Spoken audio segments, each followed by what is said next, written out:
इतनी देर नहीं बेटे की बारी आई तो पलट गया। हमारी बात सुन ले राजन। क्या 3 वचन दे किस लिए और रहा जबान को फेर, और दानी के ही पुत्री का भोजन करता शेर।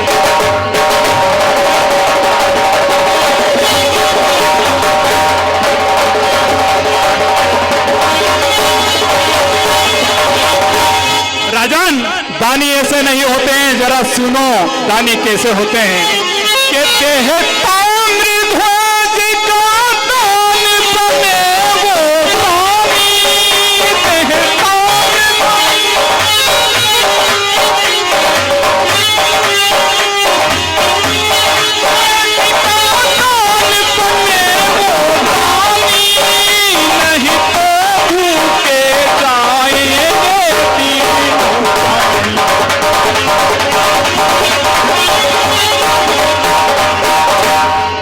और सुनो राजन के महाराज रही हमको अपनी भूख सताए,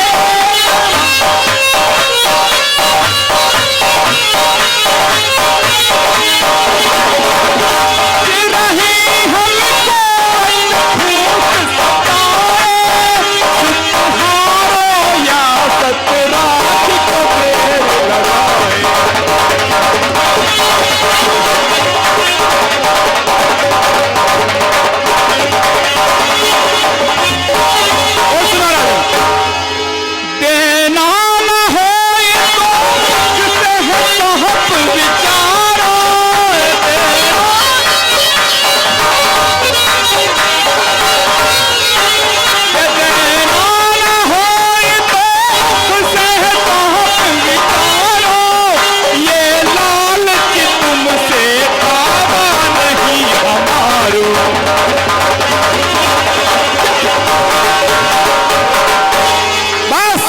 बस जवान को देकर पलट गए, यही डर था।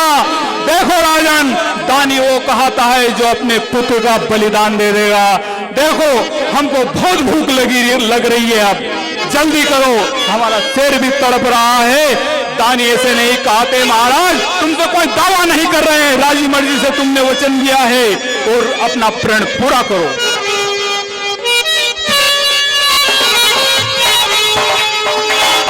बड़ी विडंबना की बात है, सुनो। और साधु संत सुत दौल को ये मांगी चुके दिल को, और सुत तजू या सत्य तजू दोनों वास्तु अमो।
समस्या में गिर गया हूं।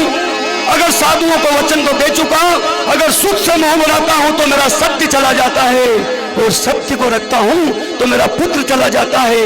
कुछ समझ में नहीं आ रहा महामुनि, क्या करूं भगवान? ठीक है महामुनि, यार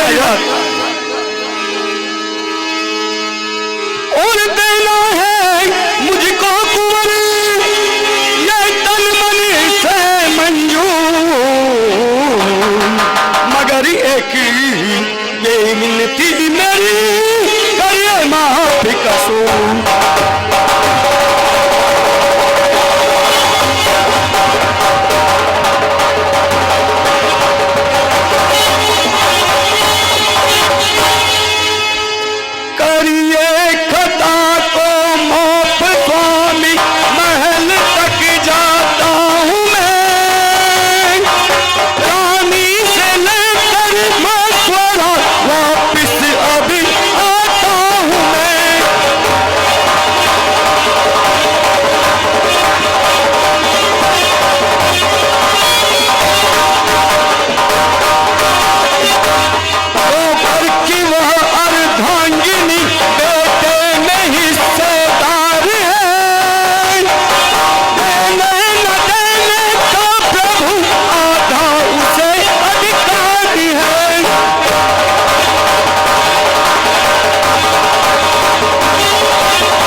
मैंने जो वचन दे दिया है वो दे चुका हूं, लेकिन सिर्फ आपसे इतनी विनती चाहता हूं कि मैं महल से अपनी रानी से मशवरा कर लेता हूं महामुनि, क्योंकि बेटे में आधा हिस्सा मां का भी होता है महामुनि, उससे सलाह लेकर वापिस अभी आता हूं। ये कोई बचने का नया तरीका तो नहीं है राजन? नहीं नहीं महामुनि, ठीक है तो राजन रानी से कुछ सलाह ले लेता हूं, क्योंकि बेटे में उसका भी हक होता है। मैं तो वचन दे चुका। यहाँ से जल्दी जाओ, जल्दी आओ, क्योंकि भूख से व्याकुल ठीक है महामुनि, वरना हम यहाँ से भूखे ही चले जाएंगे। राजन ध्यान रखियो।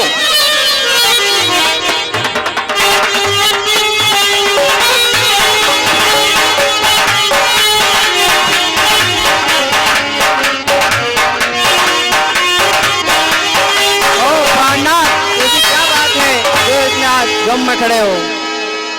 और चमक दमक मुख की उड़ी और प्रीतम प्राण आधार, और दासी को अज बतलाइए क्या गम रंग सब।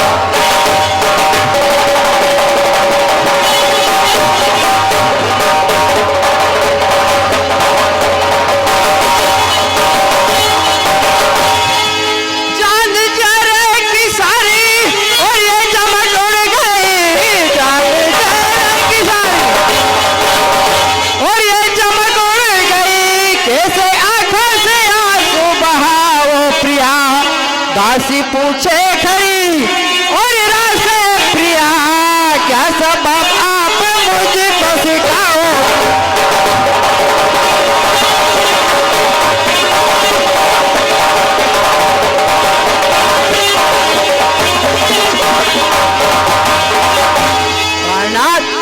आपके चेहरे पे कैसी उदासी छाई हुई है, जरा आप मुझे बतलाइए, कौन सा काम है तुम्हें? सुनो मेरी बात रानी,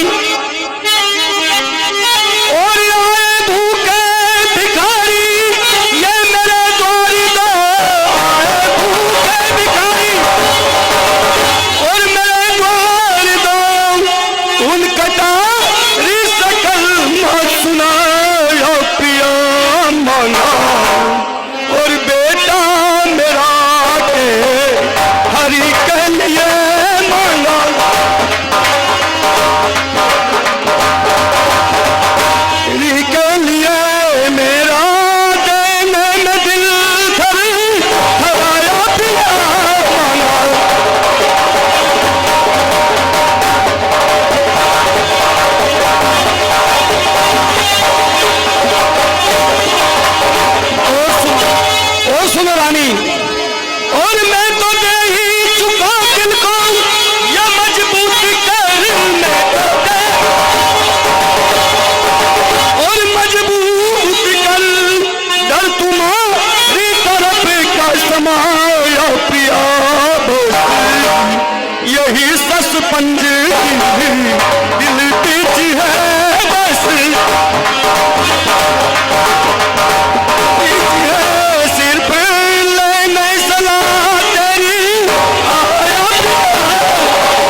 रानी, तुम पूछ रही हो कि चेहरे की उदासी कैसी है।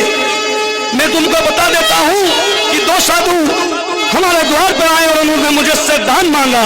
और दान में रानी उन्होंने क्या मांगा कि अपने बेटे ताम्रध्वज को उनके साथ एक सिंह है उसके भोजन के लिए मांग लिया और मैं वचन दे चुका हूँ। इसलिए सत्य को रखना पड़ेगा। विचार करके मैं आया कि रानी से सलाह ली जाए। इसमें तुम्हारी क्या सलाह है रानी? प्राण आदमी का आप मालिक हो धन के और वह धन धाम के। आप मालिक हो धन के और धन धाम के। दे दो तो मुझको उजर ही नहीं सैया पैया।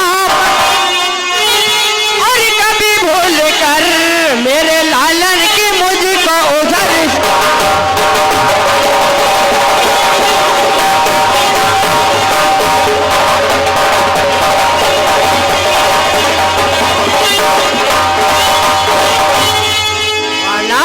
आपको दान में जो भी देना है वो दे दीजिए, मगर लेकिन मेरा एक ही कौन है, एक ही लाल है, उसकी कभी भूल करके भी बातें मत करना। ओह धन्य रानी, रानी तुम्हें धन्य है जो तुमने मुझे सत्य में साथ दिया। इसके लिए तुम्हें धन्य रानी।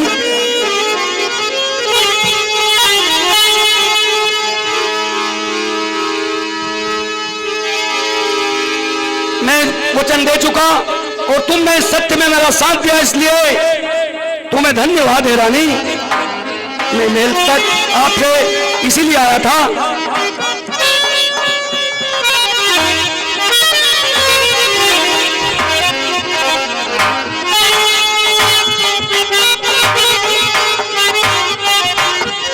बेटे ताम्रध्वज से और पूछ लिया जाए उसकी क्या सलाह है।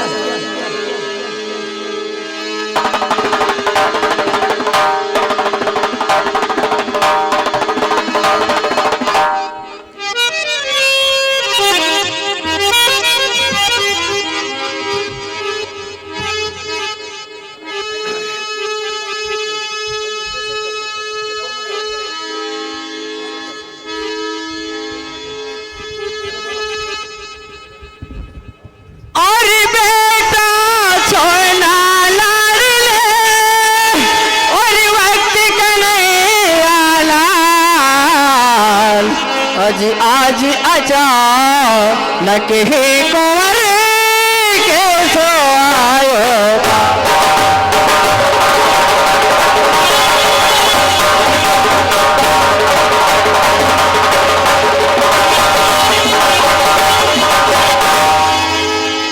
सत्य आयो सर पर काल न बचे बजायो।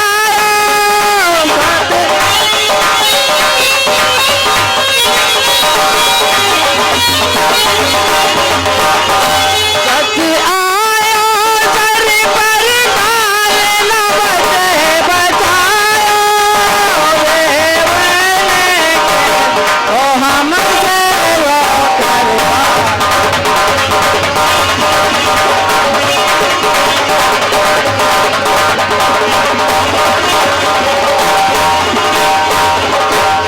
मेरे लाल बड़े मुश्किल से आयो तो है।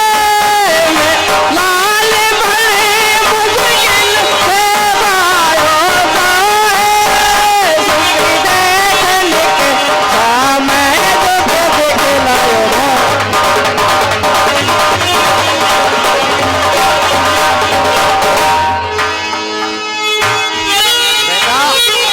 वो साधु अपने द्वार पर आए हैं और उन्होंने तेरे पिता से तुझे दान में मांग लिया है, तो अब बताओ कि हमें क्या करना चाहिए। मौसम बड़े भागी कौन जगत में भाना।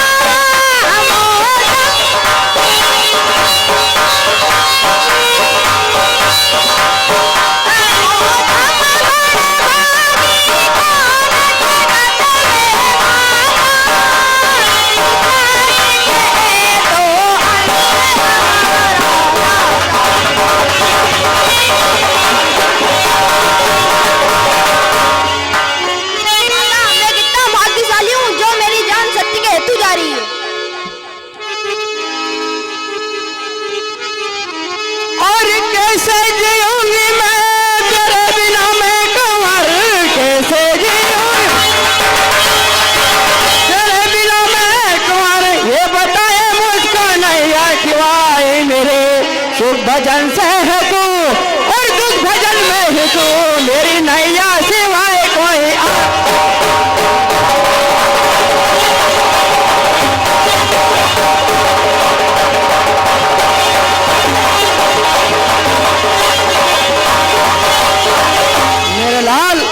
तेरे बिना कैसे जी सकूंगी। तू एक ही तो मेरा कुंवर है जो सारे महल का उजाला है।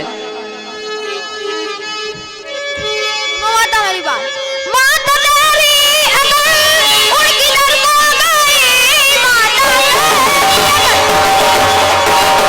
उनकी दर को गई, जोगी रो रो कर मुझे भी रुलाती तू, मेरी देही लगे धर्म कहे तुम्हें, बोले गंगा आलम तो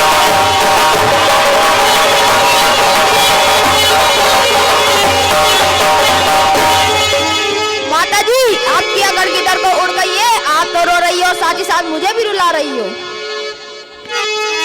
पिताजी मेरी बात सुनिए। सुनाओ बेटा ताम्रध्वज। सोच फिकर संदेश गम, रंग अलम कर दो, और मुझे तेरे चीर कर दीजिए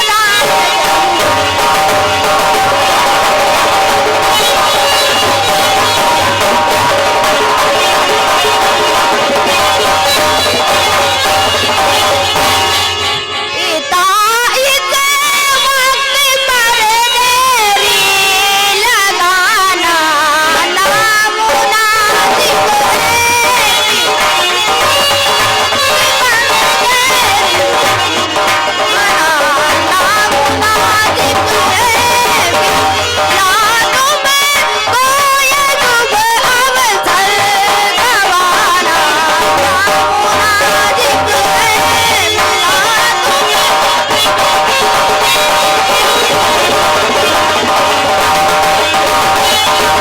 पिताजी, आप इसमें बिल्कुल मत सोचिए, और मैं शेर का हूँ, अब आपका नहीं हूँ।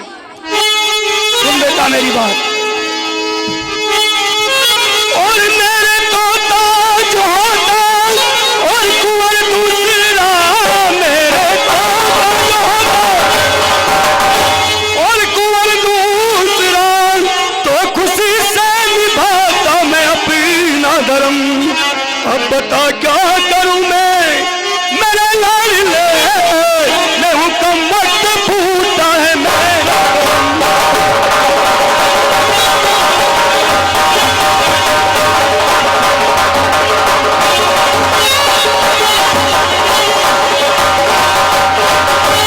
बेटा ताम्रध्वज, अगर दूसरा पुत्र होता तो मैं और भी सांत्वना कर सकता था, लेकिन मेरे किस्मत फूटे हुए है। अगर साधु मेरे शीश को मांगते तो मैं दे सकता था, लेकिन तुझे मांगा है, इसलिए मुझे विचार आ रहा है बेटा।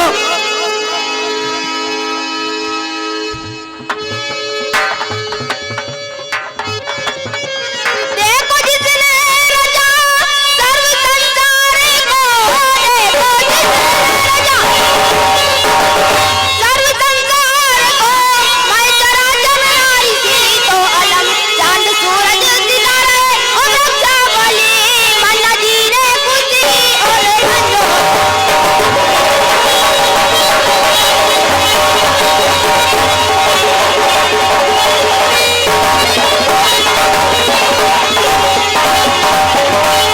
पिताजी, इस संसार को जिसने भी रचा, ये चांद सूरज सितारे और ये वृक्ष, शायद उसकी दीक्षा है ये। सुनो बेटा, और तो समय सुगति दूसरा, और भयो न जगी में को, और धन धन बेटा धन तुझे, धन मात तेरी को।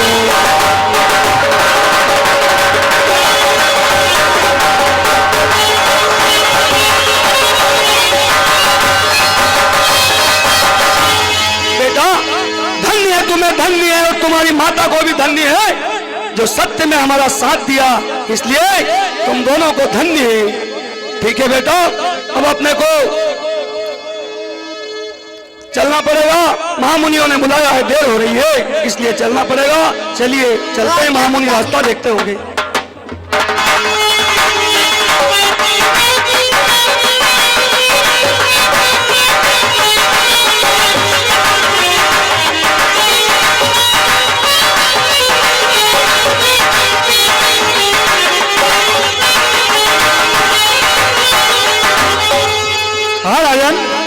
और तीन पति दयानिधि और आरती हरण कपाल और ताम्र ध्वज मौजूद है स्वामी।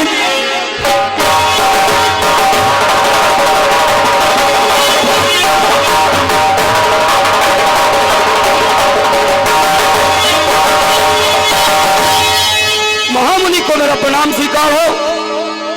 ताम्रध्वज आपके सामने पेश कर दिया महामुनि। अच्छा, ले आया हूं ताम्रध्वज को। तो राजन हमारी बात सुनो। और दोनों प्राणी मन मगन होकर के बेटी आरा लीजिए हाथ में डालो सुती को।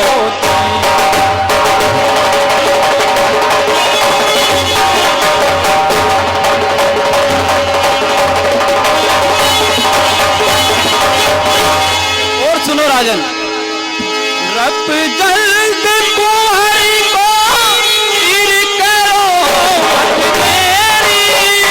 रब जल्द कुंवर को तीर करो मत देरी। रब जल्द कुंवारी को तीर करो मत देरी। इन आत्मा तड़फड़ा तेरी।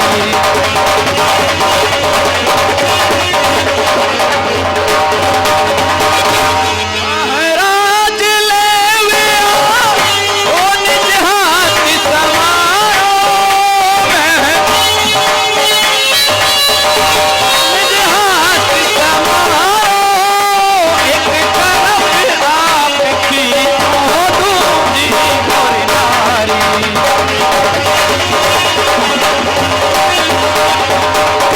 फूले माया विचार धीर उधारो।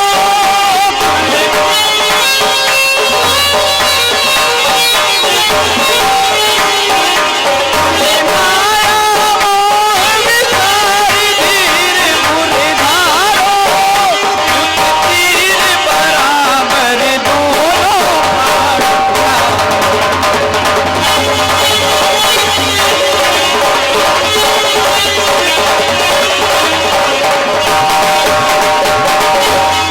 राजन,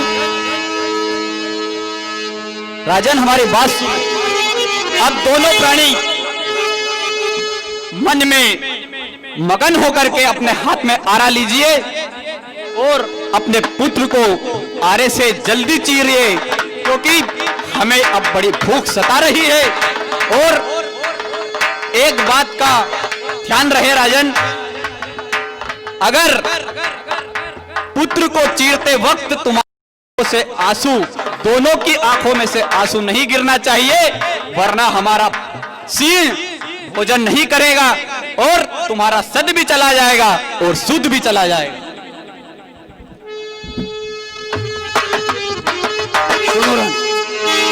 और ए रानी तेने सुने और कहे संत जो दे और सुत चीरती में आंख से आंसू गिरे।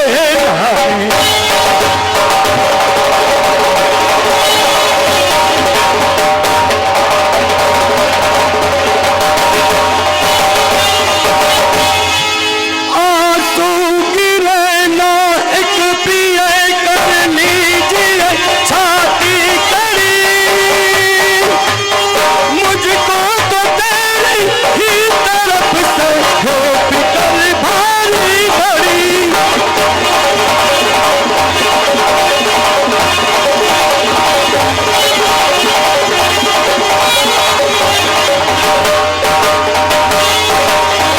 तो कल क्रिया की जाती है, इससे भरोसा है नहीं।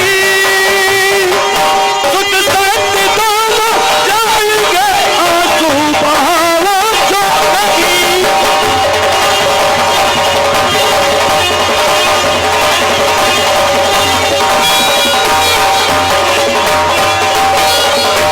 रानी, सुना तुमने संत क्या कह रहे हैं रानी? जब ताम्रध्वज पर आरा चलाया जाएगा, सुत के ऊपर आरा चलेगा, तो आंख में से आंसू नहीं आना चाहिए, नहीं तो सत्य भी चला जाएगा और सुत भी चला जाएगा। क्योंकि तुम नारी जाति की हो, तुम्हारा स्वभाव ऐसा ही है, इसलिए सतर्कता से बेटे के ऊपर आरा चलाना पड़ेगा। रानी सुनिए प्राणनाथ मेरी बात सुनिए। और मैंने छाती पर और रखी सुनी सरकार, और तुम प्रेवत अपनी कहो कैसे देखो।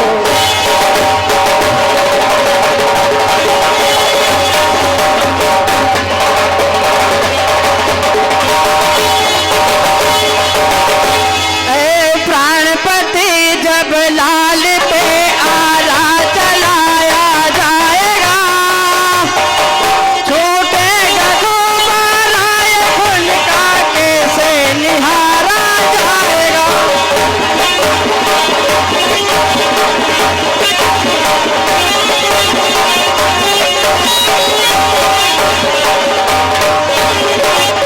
मैं हूँ त्रिया की जात बालम रक्त के और रच गई, अगर ऐसा किया तो सारा पति धर्म सारा जाए।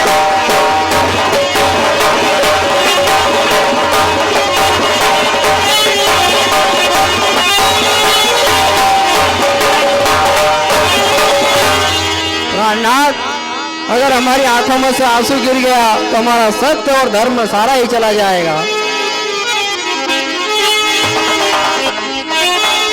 ठीक है, तो आरा हाथ में लीजिए रानी।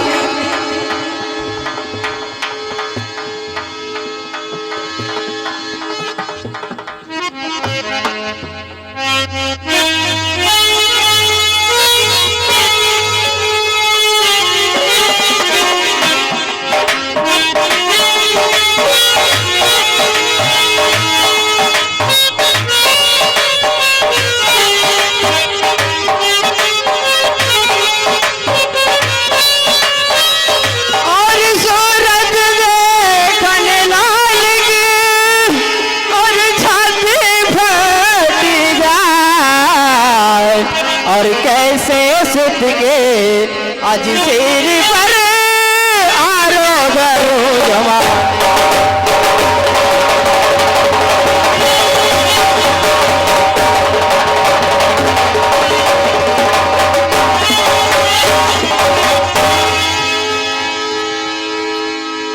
यही भर बंद मेरे महल का उजाला है, यही भर बंद मेरे महल का उजाला है।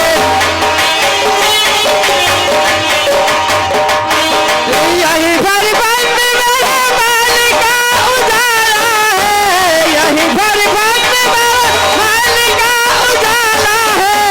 रखो आला नहीं, रखो आला नहीं, मुश्किल से इसे पाला है।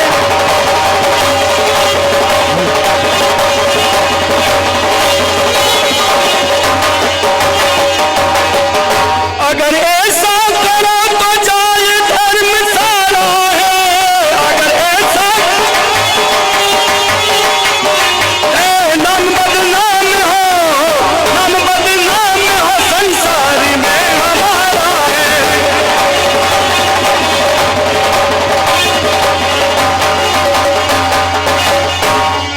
दुख मुख बोल घो बल बदन का लाला है, दुख मुख बोल घो बल बदन का लाला है। हाय यारे को यहाँ, हाय यारे को यहाँ कैसे जाए कसाला।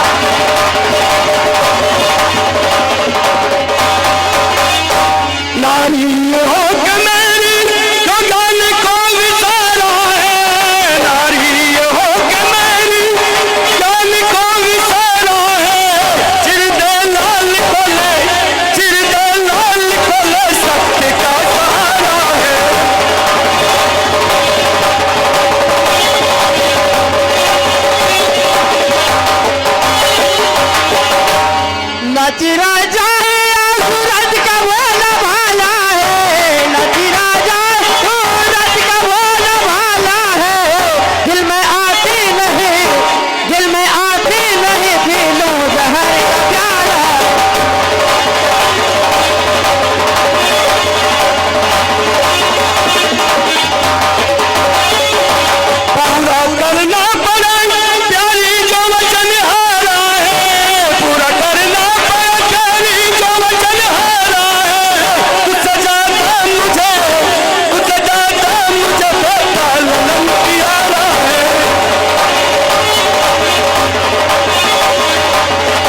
वचन दिया उसे पूरा करना पड़ेगा। पुत्र तो तुमसे ज्यादा मुझे भी प्यारा है, लेकिन शक्ति के ऊपर आला चलाना पड़ेगा। प्राणनाथ मेरा कलेजा थर्राया जा रहा है, कैसे मैं आला चलाऊं?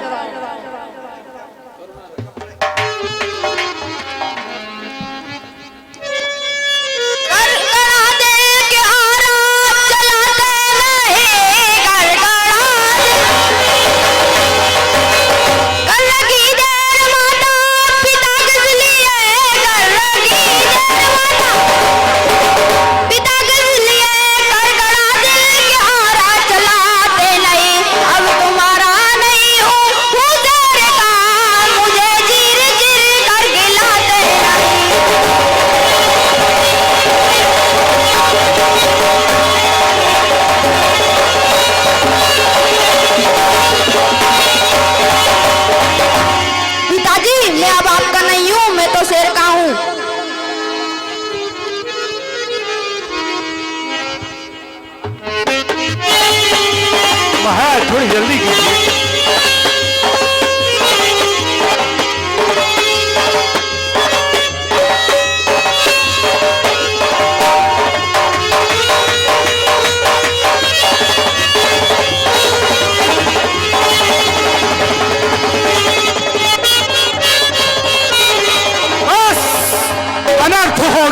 अनर्थ हो गया राजन, अनर्थ हो गया।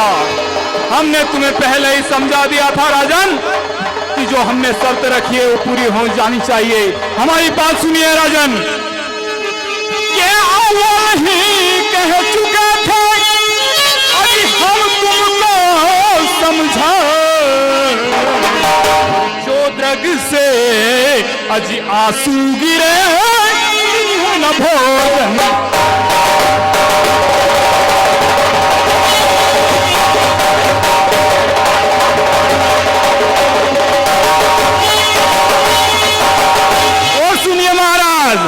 के महाराज तेरी नारी ने आंखों से आंसू गिर गए, छोटा करम की नादिया नाराज हमरा फेर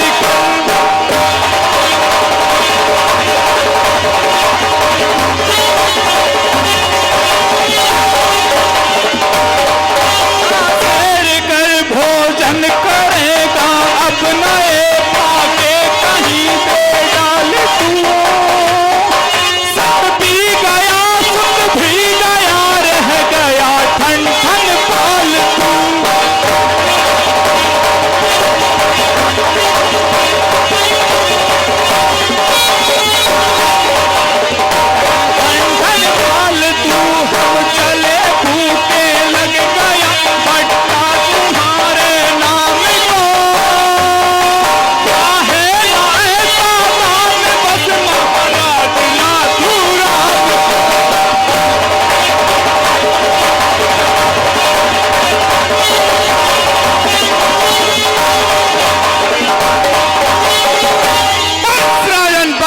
धर्म भ्रष्ट हो गया, तू अधर्मी बन गया।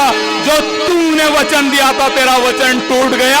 देख तेरी नारी के आंखों में आंसू आ गए हैं, अब हमारा सिंह भोजन नहीं करेगा। अरे तेरा तो सत्य भी गया और सुत भी गया, अब क्या होगा राजन तेरा? बस अब हम भोजन नहीं करेंगे। सुनिए प्राणनाथ मेरी बात सुनिए, और विनय करो हाथ जोड़ कर, और स्वामी सरदार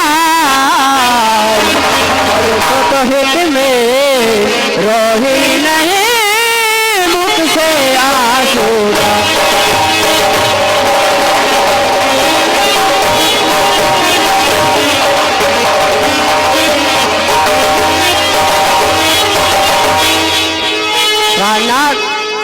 ऐसा कौन सा पाप किया है हमने, जो दाहिना अंग हमने सेह को डाल दिया और बाएं अंग को हमने महल में रखा, उसने ऐसा कौन सा पुण्य किया है? इसी बात का मुझे दोनों आंखों में से आंसू आए। सुना महामुनि, रानी की आंख में से इसलिए आंसू आए कि दाहिने अंग को सड़ने के लिए महल में रख दिया। ऐसा कौन सा कसूर किया था उसने? अच्छा, एक भाग तो ठीक है, भोजन में काम आ रहा है, दूसरे भाग में ऐसा कौन सा पाप किया था जो महलों में सड़ेगा? इस बात का रोना है। इस बात का रोना है। हाँ महामुनि। अच्छा ठीक है राजन, फिर सुनो हमारी बात। पहले भाग को सिंह के सामने डाल दो और बाएं अंग को महल में डाल दो। राजन, हमें अब बड़ी भूख सता रही है, अब हमारी बात सुनो।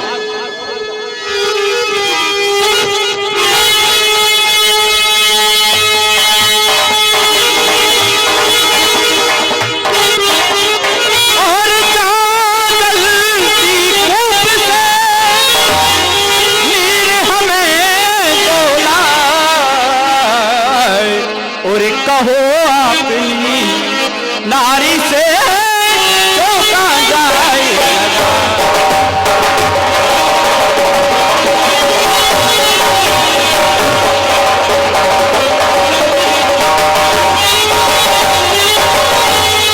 ठीक है राजन, अब बिल्कुल भी देरी मत कीजिए, हमें भूख बड़ी सता रही है। अब अपनी नारी से कहो चौका लगाए और तुम जाकर हमें कुएं से नीर ला करके दो। अब बिल्कुल भोजन की तैयारी करो। ठीक है महामुनि, मैं कूप पे जाता हूँ और जल लेकर आता हूँ, रानी से कहता हूँ कि चौका लगाए और आप भोजन करिए। इसके बाद राजन। रानी सुना महामुनि क्या कह रहे हैं, मैं तो जाकर के भी जल लेकर के आता हूँ और तुम नहा धोकर चौका लगाकर संतों के लिए भोजन तैयार करो। रानी ठीक है प्राणनाथ, ठीक है, जा रहा हूँ तो चौका लगा रही है। ठीक है, सब कुछ ठीक चल रहा है। तो राजन सुनिए, राजन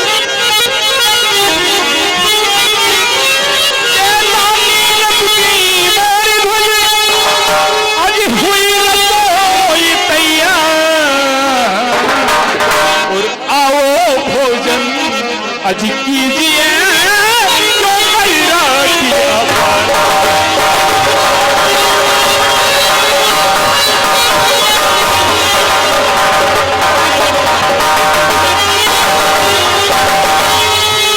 अच्छा तो राजन, आप बड़ी अच्छी तरह से हमारी सेवा कर रहे हैं, तो रसोई तैयार हो चुकी है।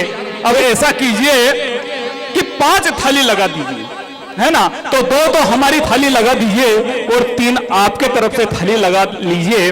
तो 2 थाली तो हम संतों की हो गई, 2 थाली आप पति पत्नी की होगी और तीजे अपने पुत्र को महल में से बुला लीजिए, तो हमारे साथ बैठकर वो भी भोजन कर ले। ये क्या कह रहे हैं महामुनि, आपने अपने सामने अभी हाथों से पुत्र को आड़े से चिरवा दिया और अब कह रहे हो कि पुत्र को भोजन के लिए बुलाओ। क्यों दुखी कर रहे हो महामुनि? सुनो मेरी बात। और ये कि हमारा पुत्र था और इस दुनिया के मां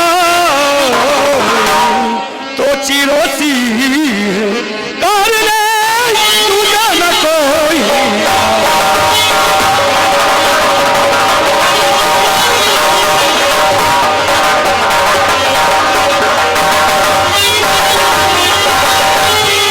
महामुनि, एक पुत्र था जो अभी आपने अपने हाथों से चिरवा कर सी का भोजन के लिए चिरवाया और अब कह रहे हो कि पुत्र को आवाज लगाओ। कहां से आवाज लगाए महामुनि? अच्छा हुआ राजन जो तुमने इस पाप से हमें बचा लिया। सुनो हमारी बात। और तूने पति पाप से अच्छा किया हमें बचा, और अब हम भोजन ना करे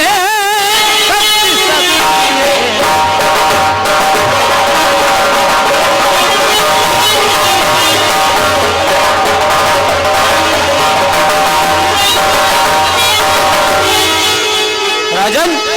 अच्छा हुआ जो तुमने हमें इस पाप से बचा लिया, क्योंकि हम संत हैं और दानी के पुत्र के बिना हम वहां भोजन कैसे कर सकते हैं। इसलिए राजन हमारा कहना मानो और अपने पुत्र को आवाज लगाओ, हम साथ में भोजन करेंगे, वरना हम यहाँ से भूखे चले जाएंगे। और दुख भरा दीन तेरा ये पिता बोलता, दुख भरा दीन तेरा और ये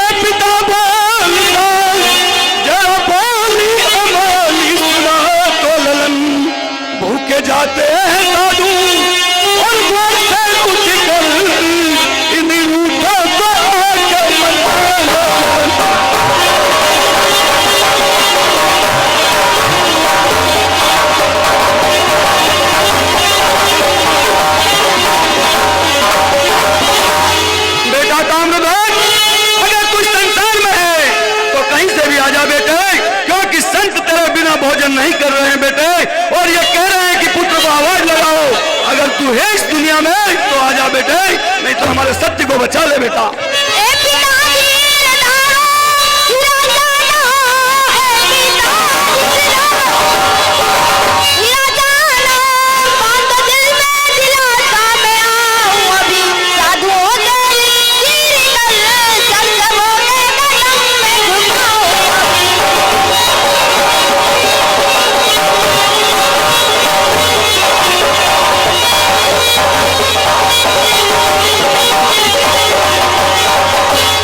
पिताजी। आप अपने दिल में धीरज रखिए, मैं अभी आता हूँ और सबके पैर छूता हूँ। अरे राजन, मामूली देर से झूठ बोल रहा था, वो क्या तेरा बेटा आ रहा है? आप ही ये तेरा बेटा है? ये सब कैसे हुआ महामुनि?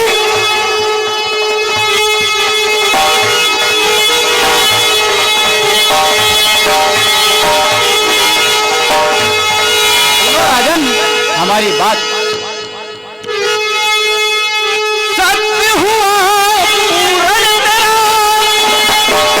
और भोज महाराज, और मांगे मांग भर मांग ले छोटा है।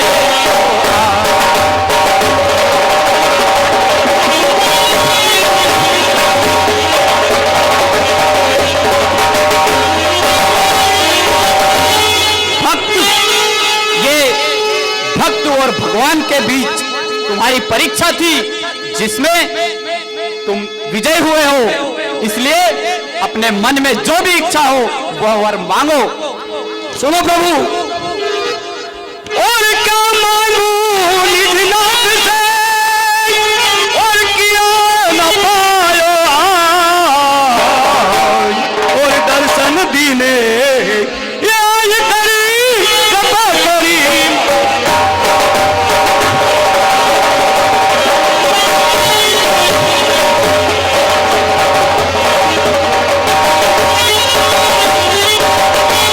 प्रभु अब क्या मान सकता हूं, मानने के लिए कुछ भी नहीं रहा प्रभु। मैं बड़ा धन्य हो गया जो आप पे प्रभु द्वारकाधीश के आप जैसे प्रभु के दर्शन हुए, मैं धन्य हो गया। लेकिन वरदान में सिर्फ एक चीज मुझे दे दीजिए प्रभु, कि आगे आने वाला युग कलयुग है प्रभु। अच्छा, लेकिन कलयुग में किसी के द्वार पर जाकर ऐसी कठिन परीक्षा मत ले लेना प्रभु। मान और मर्यादा को आँच आएगी प्रभु, यह वचन चाहिए मुझे। सुनो मोर भक्त, मेरी बात सुनो। मित्र अर्जुन की बातों में आके मेरे मित्र अर्जुन की बातों आके मैंने तुझको प्यारे रखा, ही सताना पड़ा बनके द्वारे पे संता दीवाना पड़ा बनके।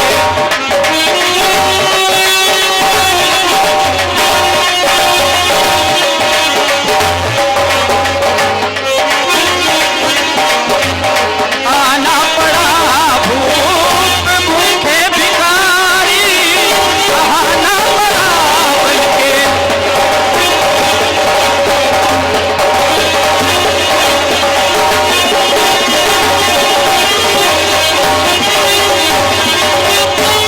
सारा इसका हटाना पड़ा, सारा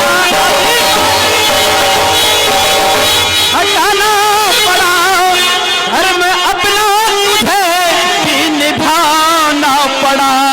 तूने मांगा जो तुझको दिया न पड़ी, तूने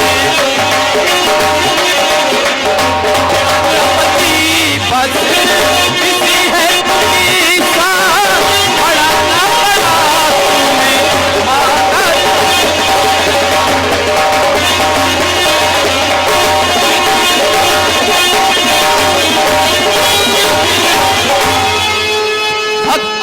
हाँ महामित्र, अर्जुन की बातों में आकर के हमें ये सारा किस्सा बढ़ाना पड़ा, और तुम्हें भी अपने सत्य की परीक्षा देनी पड़ी।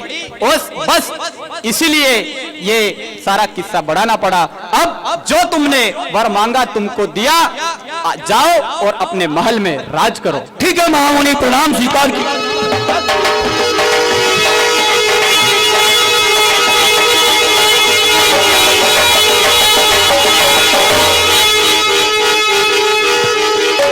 हाँ साहब,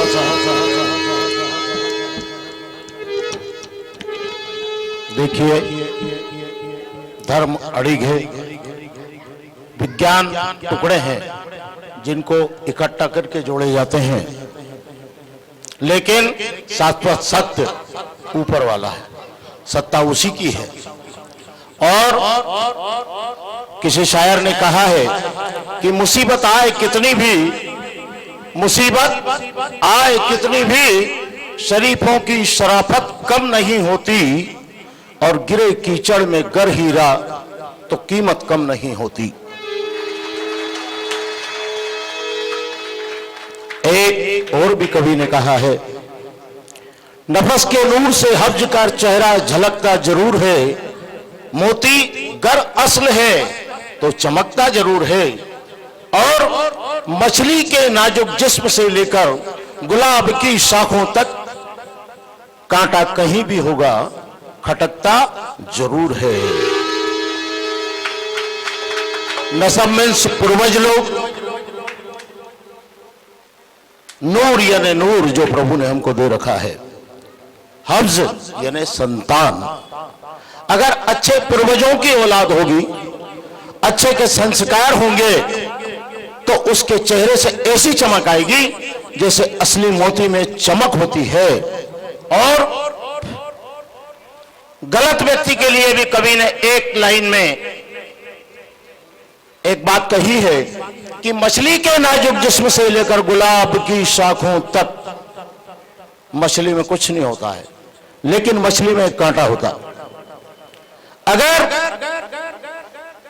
बुरे व्यक्ति से सोच समझकर किसी भी परिस्थिति में तालमेल नहीं बिठाया तो आपकी जिंदगी खराब कर देगा। इसीलिए कहा है कि मछली के नाजुक जिस्म से लेकर शाखों तक, गुलाब की पकड़ियां कितनी नरम होती है, कितना प्यार है उससे हमको, लेकिन जब फूल को तोड़ने जाते हैं तो कांटा अपना असर दिखाता है, क्योंकि वो बदखानदानी है।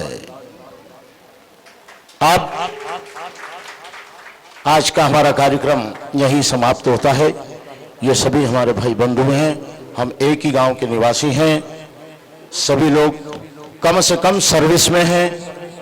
हमारे गुरुदेव जो हारमोनियम पे बैठे हुए हैं, आदरणीय दादा जिनने ढोलक पे संगत करी, भगवती दादा, ये आज कम से कम 25 से 30 साल से हमारे साथ है।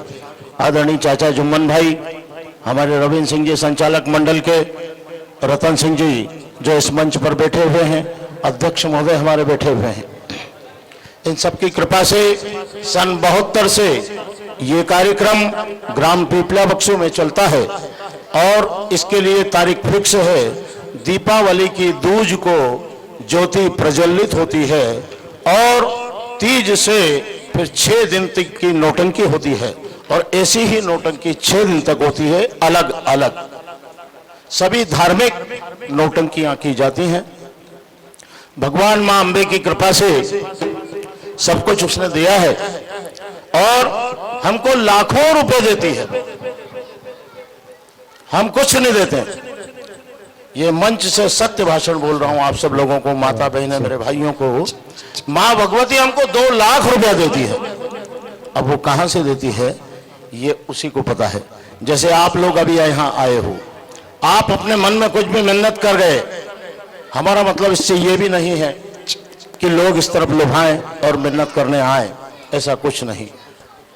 लेकिन उस मां की कृपा है कि जो भी सच्चे मन से वहां बोलेगा कि मेरा ये कार्य 1 वर्ष में अगर हुआ तो मैं यहां इतनी भेंट चढ़ाऊंगा, और वो भेंट बराबर आती है। और भेंट भोपाल से आती है, जबलपुर से आती है, बीना से आती है, जितने बड़े शहर है वहां के लोग देने आते हैं। अब हम आप विचार करें कि आप लोग अपने मन में कुछ भी सोच के चले गए यहां से, लेकिन आप देने आओ नहीं आओ इसकी कोई गारंटी नहीं। लेकिन उस मां ज्वाला में इतनी ताकत है कि आपके दिल में वो धर्म की ऐसी ज्योति जगाती है कि आप किसी भी सूरत में वहां आएंगे और वो मानता अपनी पूरी करके जाएंगे। बस अब नथाराम शर्मा जी इस कहानी का अंत यही लिखते हैं। भगवान श्री कृष्ण को अर्जुन की बातों में आकर राजा मौर्ध्वज की परीक्षा लेना पड़ी। अर्जुन को अपने मन में घमंड था कि मैंने महाभारत में कर्ण जैसे महारथियों के मान गिराए हैं, तो ये बच्चा कैसे जीत गया। लेकिन प्रभु ने अर्जुन को पहले समझाया था कि वो भक्ति के बल से जीत गया, लेकिन अर्जुन नहीं माना। आज आपके सामने जो मंच से नाटक दिखाया है वो सारा आपने देखा है। अंततः सत्य की विजय होती है और असत्य की हमेशा हार होती है। चाहे कुछ भी क्यों ना हो जाए, आदमी ने अगर सत्य को नहीं छोड़ा तो उसका ईमान उसका पीछा नहीं छोड़ेगा, कभी भी उसकी पीढ़ियों को नहीं टिकने देगा। क्या गगन की सेल है और क्या धरती का तोल, क्या गगन की सेल है क्या धरती का तोल, और क्या संत की जात है क्या पारस का मोल। 4 प्रश्न सदगुरु इसका उत्तर देते हैं कि शून्य गगन की सेल है, शून्य का आकार नहीं, इसी प्रकार आसमान का कोई आकार नहीं है। शून्य गगन की सेल है और मन कितना खतरनाक है ये हर व्यक्ति समझे सोचे। मन को क्या बताया है, मन धरती का तोल। अगर आप में से किसी का मन चाहे तो उज्जैन में किसी की बिल्डिंग की भी कीमत लगा सकता है, वो चाहे जेब में 10 रुपए मत हो। लगा सकता है कि नहीं भैया, लगा सकता है। आप क्या धरती का तोल, मन धरती का तोल, और क्या संत की जात है। संत किसको कह सकते हैं, संत चोले से नहीं कहा जाता किसी को। शील संत की जात है, जो आदमी जितना धैर्यवान है उतना बलवान है, जो जितनी धीरज से काम लेता है वही संत प्रवृत्ति का है। और क्या पारस का मोल, पारस की कीमत किसी से बढ़ के नहीं हो सकती, लेकिन सतगुरु पारस का मोल। ये जो गुरुदेव हैं ये हमारे लिए पारस की कीमत से भी बढ़ के हैं। पारस तो सिर्फ लोहे को सोना बनाता है, लेकिन गुरु की कृपा से आदमी वो स्थान प्राप्त करता है जो सोना कभी नहीं कर सकता। ठीक है साहब, जो भी टूटी फूटी नोटंकी हमारे कलाकारों ने आपके समक्ष दिखाई है वो हमने आपको यहाँ प्रदर्शन करा। इसमें किसी भी प्रकार की त्रुटि हो तो हम आप सभी लोगों से क्षमा चाहते हैं, और आप सभी लोग इस प्रकार से जब भी कभी ईश्वर ऐसा मौका दे तो हमारा हौसला ऐसे ही बुलंद करें। धन्यवाद। 2 मिनट आप सब और बैठे रहो, क्योंकि हमारी जो परंपरा है, बीच में मैंने खेल इसलिए नहीं रोका कि एक तो खेल छोटा है और ले टूटती, तो मैंने कहा ले न टूटे, इस कारण हम कलाकारों का स्वागत सत्कार करते हैं, उसके बाद आप सबसे विदा लेंगे। तो मैं भाई सुंदरलाल जी मालवी को मंच पर आमंत्रित करता हूं हमारे कलाकारों के स्वागत के लिए। और हमारे बीच बहुत अच्छे गायक हैं जो मुकेश के बहुत अच्छे गीत गाते हैं, मेरे दोस्त शिवहरदेनिया, मैं उनको भी आमंत्रित करता हूं कि वे मंच पर आए और आज के इस नौटंकी के कलाकारों का स्वागत करें। आइए।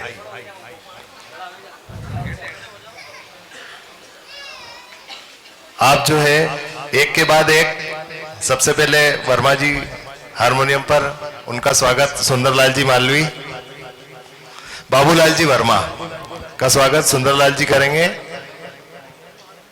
पदम सिंह सेंधव अध्यक्ष हैं, वो भी मंच पर आए। शिव भैया पीछे, पदम सिंह जी सेंधव, इनका स्वागत शिवहरदेनिया जी। रतन सिंह सेंधव कोषाध्यक्ष हैं, मंच पर आए, इनका स्वागत सुंदरलाल मालवी करेंगे। प्रहलाद सिंह बिजोनिया वरिष्ठ सदस्य हैं, वो भी मंच पर आए, इनका स्वागत शिवहरदेनिया करेंगे। लखनलाल जी पाठक, जिनको अभी आप सुन रहे थे, उनका स्वागत भाई मालवी जी करेंगे। रविंद्र सिंह सेंधव दरबार सचिव, जो ये पूरी टीम को बांधे रखते हैं, युवा।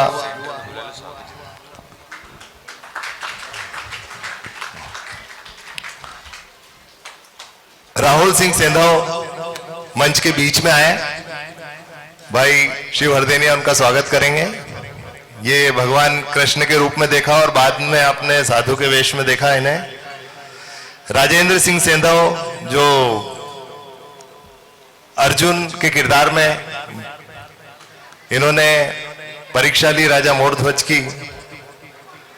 सुरेंद्र कुमार पाठक राजा मोरध्वज के रूप में आपके बीच थे, इनकी गायकी आपने सुनी, ये बहुत अच्छा गाते हैं, एक बार इनके लिए जोरदार तालियां जरा। अश्विन कुमार पाठक ये रानी के किरदार में थे, इनका स्वागत सुंदरलाल मालवीय करेंगे।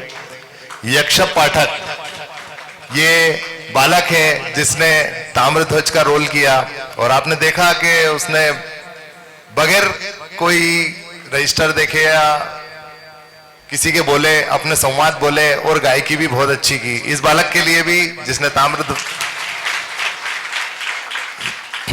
धीरज सिंह पटेल ड्योढ़ीवान, ये पीछे की व्यवस्था और ड्योढ़ीवान का काम कर रहे थे। तेज सिंह सेंधव मंच के बीच में आए, इनका स्वागत भाई मालवी जी करेंगे। अजय कुमार शर्मा,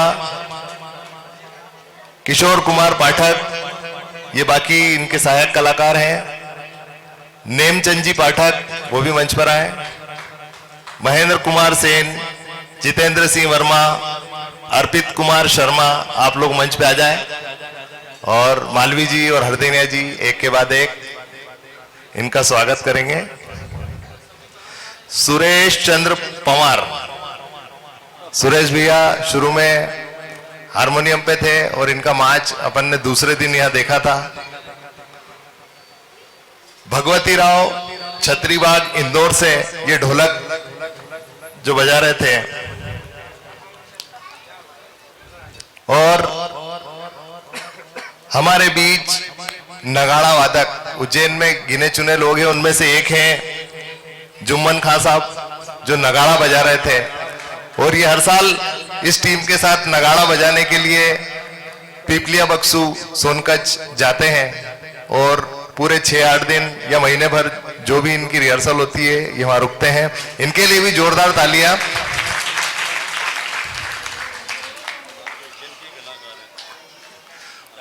और पठान साहब जो है ये जानसापुरा उज्जैन से ही है, तो उज्जैन में नगाड़ा बजाने वाले गिने चुने 2-4 कलाकार थे, उनमें से एक खान साहब है। इनके लिए फिर से एक बार जोरदार तालियां। और आज ये कार्यक्रम की चौथी संध्या आप सब लोगों के बीच संपन्न हुई। आज हमारा कार्यक्रम यही हम समाप्त करते हैं और जब भी मौका लगेगा कुछ अच्छा दिखाने का, लाने का, तो मेरी कोशिश रहेगी कि मैं समाजजनों के बीच, आप लोगों के बीच यहाँ आऊं और इस तरह के कुछ और अच्छे खेल आप लोगों के बीच प्रदर्शित हो। आप सब लोगों का बहुत बहुत धन्यवाद। शुभ रात्रि। जय। अच्छा साहब, आप सभी लोगों में से मात की जय। जिसका भी मन हो वो हर वर्ष दिवाली के दूर से कार्यक्रम शुरू होता है। गांव पीपलिया बक्सों में बस जाती है, गांव तक रोड है। हम लोग आपकी सेवा में सोनकच में उपस्थित हो सकते हैं और वैसे हम सर को पर्चा भिजवाएंगे, आप लोग आओ तो आ सकते हो, पधार सकते हो। स्वागत है आपका।